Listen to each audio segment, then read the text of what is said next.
Yeah, well, great. Okay, so welcome. My name is Bella, and I do have the pleasure to chair this session, so you're going to see my face for the next 3 talks.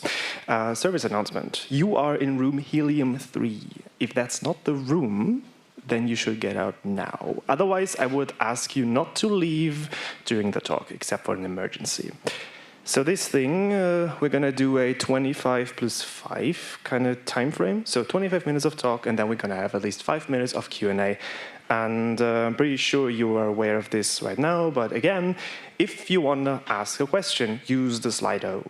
Just open the app or the web interface, ask your question, and I'm going to announce that at the end.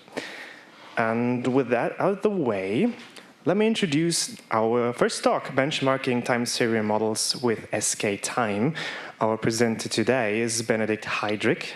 He did his PhD in deep learning-based time series forecasting in 2023 at the Karlsruhe Institute of Technology. And he's one of the core developers in sktime, where he's focusing on forecasting methods and implementing pipelines and also benchmarking. So give it up and a warm applause for our first speaker.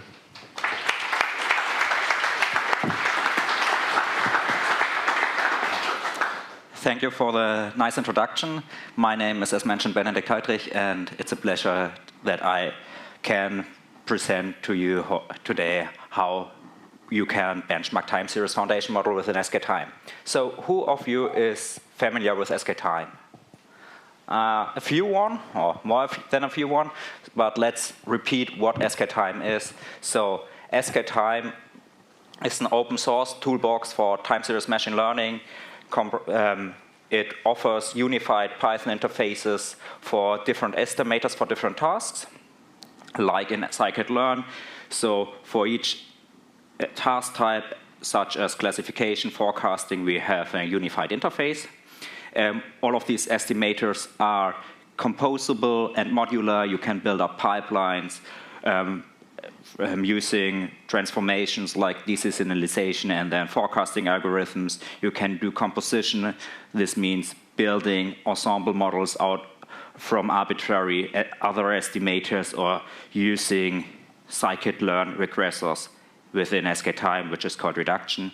It's permissive licensed, easily extensible by third-party libraries, also in closed environments. So if you have a commercial product, you can also use sktime. And we have an open library policy. So if you have something nice you would like to contribute, we will merge it as well, if it's well documented and credit given. But sktime is more than that. sktime is also a community and a mentoring upskilling platform. We have mentoring programs, organized work streams, such as benchmarking, and regular meetups with research talks, dev discussion, collaboration sessions, and so on.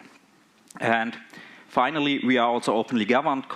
In contrast to many other open source packages, we have elective roles as core developers, council members, and these are merit-based and not because you are in a group. So if you are interested in contributing also in a governance structure, then you are invited to do so. And all of this governance is very transparent. But enough of advertising. Now let's dive into foundation models within sktime. So foundation models also now entered I think 1 or 2 years ago, the space of time series forecasting. Without foundation models, you have to fit 1 model per time series batch. So if you have a set of training time series and an untrained model, you train this model on these training time series, and then you can forecast these time series. If you have another batch, you need an additional untrained model, train it again, and so on and so on. In contrast, with the foundation model, the promise is you have 1 fitted model for all time series. So this is the foundation model that's already pre-trained. You can fetch the weights from Hugging Face, and then you need to provide a context time series, and then you can predict this context time series, or forecast this context time series, and you can just add a new time series, but use always the same model.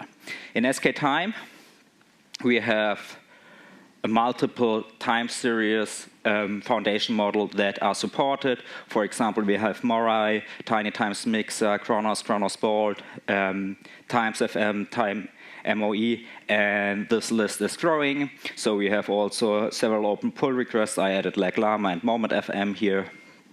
And some of them are zero-shot. For example, Moment FM would not be zero-shot capable. And some of them are supporting also exogenous features, some of them not. So in sktime, we are already supporting multiple foundation models. And now you might ask, do they work for me?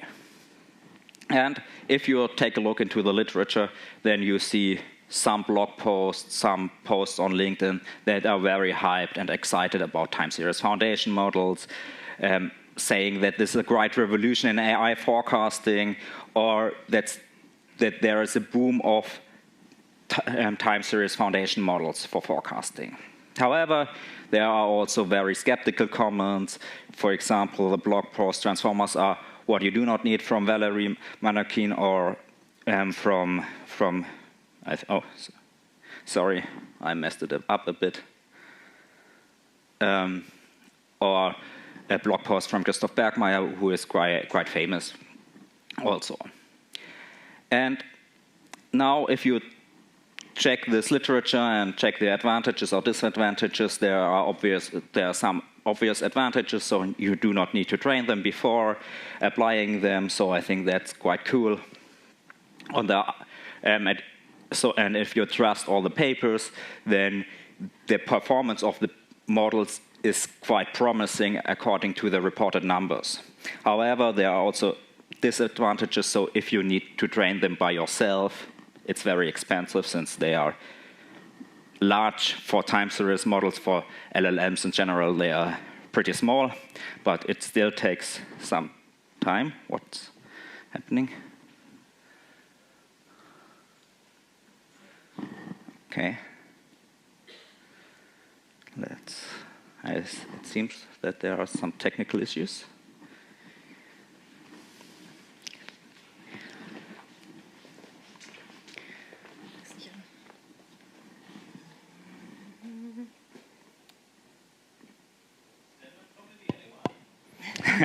All right, so while there's some technical issues, let me take this moment to again remind you to please post your questions to Slido.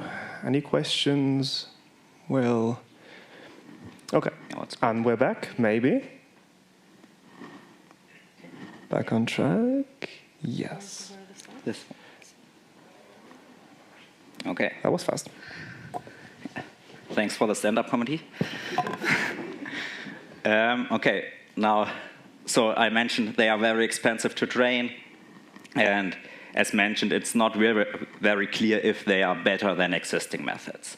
So after the small discussion of advantages or disadvantages, the question arises, should I use them or not? It depends is the answer, obviously. And it depends on your data. So your data might be special, and this is the reason why you cannot always trust the public leaderboards, because they might not be representative for you. The ranking of the foundation models might differ. So in one case, Kronos could be better. In the other case, Morai or Times FM. Simpler models might work equally well for you on your data. And there might also be additional requirements, memory, compute costs, runtime you have to consider, and this is the reason why you cannot know in advance which model is the best and if you should apply foundation models. This is the reason why you need benchmarking. And this is where sktime comes into the game. sktime is the only framework that on the one hand exposes most foundation models under a unified API, and on the other hand also provides a robust benchmarking on your data. And this is what I want to show you now. So what are key requirements of a forecasting benchmark or a benchmarking module? It should be reproducible and verifiable. So you should have access to intermediate results so that you can verify what's happening under the hood, but also other researchers. The module should support different hardware and operating systems in the means that you should be able to reproduce the results no matter what hardware or operation system you are using. And you should also, and yeah, obviously, results should be reproducible. It should be easy to use, so this means it should be extendable in a way that if you want to add an additional or new forecaster to your benchmarking study, you should just be able to add it without changing any code within the benchmarking system. It should be easy to set up. You should be possible to export results in different file formats, and interruptibility should be also be possible. So if you have an old state of your benchmarking, it should be possible for you to recover from that old state. In sktime, how does it look like? We have basically three methods that are important: addEstimator, addTask, and benchmark.run. With addEstimator, you can add different forecasting algorithms as Kronos forecaster or any other sktime compatible forecaster. You can add different tasks. A task in the sense of forecasting benchmark means that you have a dataset loader and different cross validations and metrics that measure how well your forecasts are. And then with benchmark run, you can start your benchmark. Let's check how this works on the example of energy forecasting. A short disclaimer: this is not an extensive study. It's just an exemplary usage of the benchmarking module. We used here the Australian electricity demand dataset, which represents half our electricity demand of 5 different states in Australia. And we have here the so-called panel data. Panel data in sktime consists of multi-index. In that case, we have two indexes. The first index is the name of the time series, so 5 time series here, and the names are the 5 states that are covered by this by this data set. And the second index in this example, but in general, the last index of the multi-index is the timestamps. And then finally, we have the columns, and these are the values of the time series. And we are here just covering one column, which means we have univariate time series. Okay, so if you now would like to create your forecaster, you need to define a data loader, which is returning a data frame. And then you need to create the benchmarking object just by creating a forecasting benchmark object. And then you can add the tasks. A task, as mentioned before, consists of a data loader. That's T1 here. We have cross validations. In that case, we need 3 splitters that are creating the cross-validation sets. I will explain it in a few slides what this means. And we have scorers. In that case, we have the mean squared error, or root mean squared error, and the mean absolute error. Here we set by index equals true. This means we are investigating how the error depends on the forecasting horizon. And then you add as many estimators as you like. And finally, you can perform benchmark run. In that case, the results will be stored in an energy benchmarking JSON. From what you also can recover, if you have already this energy benchmark JSON file existing, it would the benchmarking module would try to recover from that state. So the cross-validation is crucial in all benchmarking or evaluation, and for time series it's a bit difficult, or more difficult, I think, than for normal data. We have here 3 folds, and the first split that is applied is the global CV global, which is an instance splitter. So it means that it splits from the set of all time series, the time series, into training and test data. So for each fold, the training set differs, and the time series that is used for testing is also not part of the training time series. This is done by the instance splitter.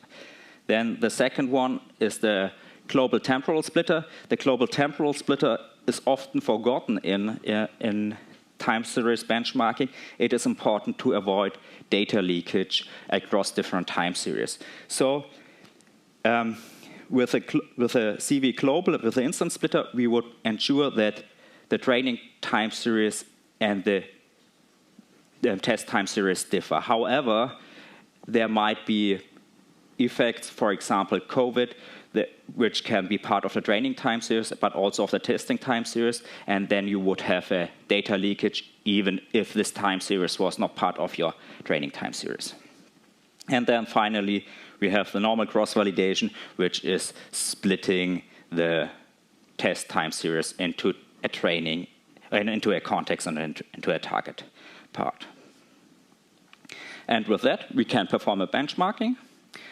And here we have the root mean squared error plotted, and you see that on this particular data set, the Kronos forecasters perform quite well, while tiny times mixers is a bit worse, and Morai is the worst of these 5 models. Interesting, I added also as a reference here NBeats, which is a quite popular deep learning-based time series model, and this was NBeats with the default parameter sets offered in sktime, and we see it's not that bad compared to the foundation models, and yeah, it's even better than Morai, a bit worse than tiny times mixer. So probably if you tune NBeats, probably you are getting a model that perhaps even outperforms Kronos. I mentioned you can also get more insights from the sktime benchmarking module. So in that case, we have 5 time series, and for each one day ahead forecast. And we could also investigate how the forecast depends on the forecasting horizon. This is done by setting by index equals true in the mean absolute error. And then we are getting such a plot, which is the error over time. And here we see that the red line, which is Morai, has a quite huge error between 8 a.m. and I think 5 p.m. And also the Kronos forecaster seems to be quite seems to have a higher error in the evening hours between 6 p.m. and 9 p.m. So it's quite interesting to see, to get such insights also for all of your forecasting models. And finally, we are also tracking run times, fit time, prediction time. Note here is a log Y scale, because the call of the fit method is quite cheap for the foundation models, because we do not do any fitting here or training here, and in contrast to NBeats, which requires training. Okay, but we can also apply the same on hierarchical data forecasting. On hierarchical data forecasting, we have multiple hierarchical levels.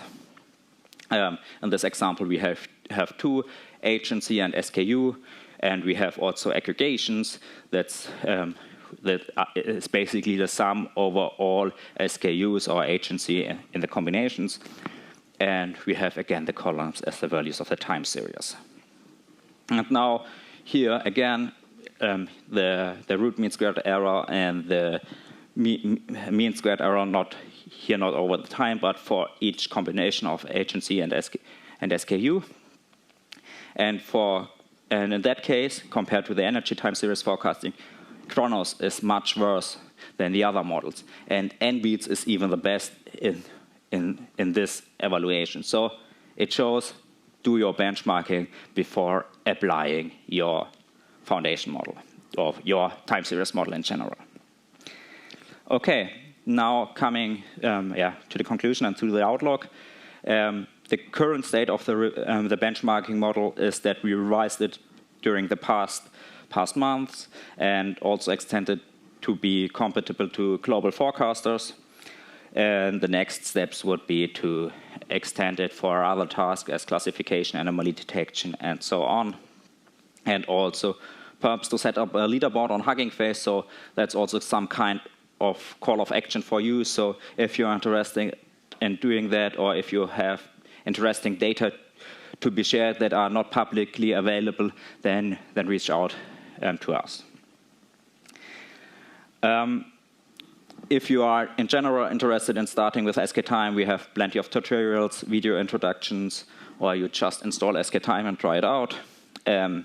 If you like to contribute, join our Discord, follow us on LinkedIn. We have a contributor guide. We also have several opportunities, especially for the students. If there are some students here, we have free mentoring or internship for young scientists and students. And you can also present all of your use cases at in our meetups. The last opportunity I want to highlight is that we are also part of the European Summer of Code. So the European Summer of Code is comparable to the Google Summer of Code. We have stipends for contributors that are new to open source. And if you are interested in this, then you can apply. Also, companies can apply to offer their projects or other open source projects. And currently, I think we have these 6 projects. And if you would appear here, it would be cool if you apply with your open source package. Okay, then I would thank you for your attention, but also all of the sktime contributors, because I just presenting some work of mine, but the major of the work is done by other contributors. So also thank you to all of these contributors.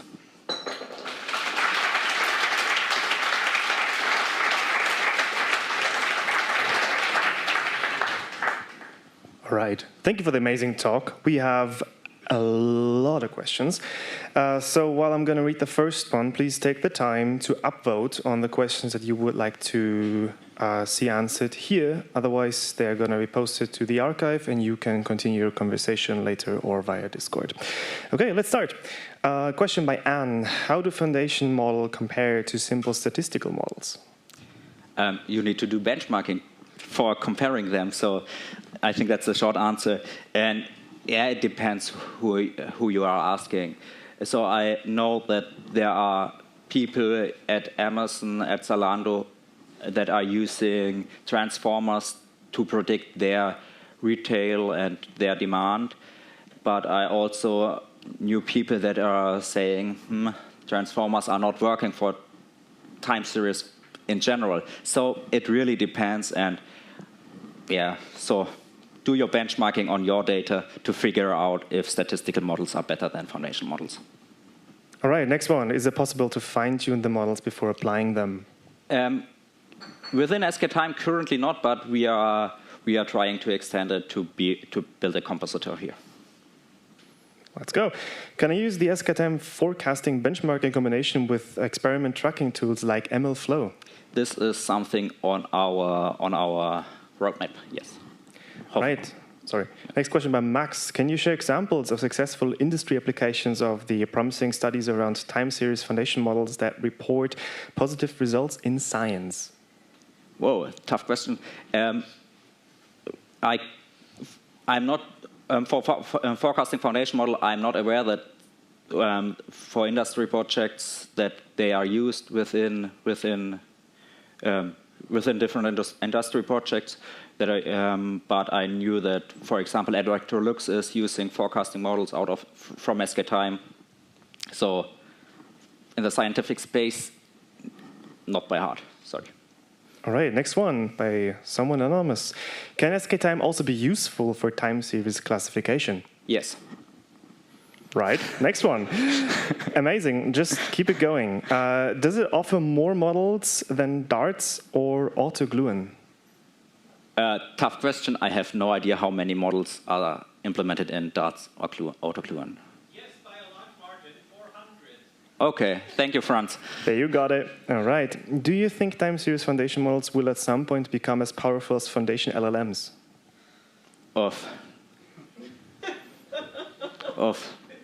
I would prefer to not answer this question right now.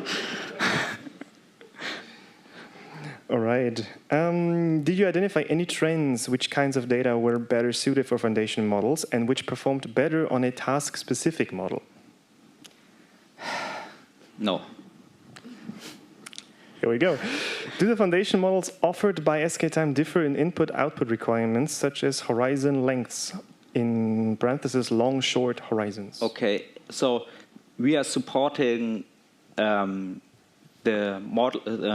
foundation models as they are trained. So most of the foundation model has a limit in the context length and the forecasting horizon. However, if you are specifying input that is larger, or a forecasting horizon that's larger than the maximum prediction length of the models, then in sktime we try to retrain the output, the head of the model, that it matches the prediction length. So we are trying our best that it's possible, but yeah. But then it's some kind of retraining necessary, yes. All right. Then we have something. Is the time series FM in general then a black box? I think it's, can you look inside? Anyhow, follow-up question, can we understand reasons why the forecasts look like they are? Like they do, essentially. They are deep learning models, so no. All right. Question by Tom. Can I use this benchmarking module also for hyperparameter optimization? In sktime, we have a distinguished package or distinguished module for hyperparameter optimization, grid search, and I think we are also collaborating with Hyperactive that are providing also, which is a toolbox for optimization. So, all right. Next one. Do I need to specify the benchmarking dataset on my own, or is there a default dataset being used when not specified? You can use all the data loaders that are implemented in sktime for trying out the benchmarking module. So, yeah. All right. Can I define my own error over the target? Yes, you can define your own error metrics by inheriting from the base metric implemented in sktime, but probably you just need to implement the evaluate method, I think. An object with evaluate method should be enough. All right. Which data or datasets are suited well for the analysis with TimeFM? In other words, on which data does it work best? Which, I think that's something you have to look up in the paper and take a look into the reported numbers. So in general, you should benchmark on the data that are suitable for your use case and not looking on which data a certain model performs best. So, all right, last question, rapid fire. What is the main advantage of sktime compared to sklearn? sktime is about time series, and sklearn is about machine learning, tabular data. Yeah. Yes, all right. How can you be sure that the shown data set is not in the training set of the foundation models?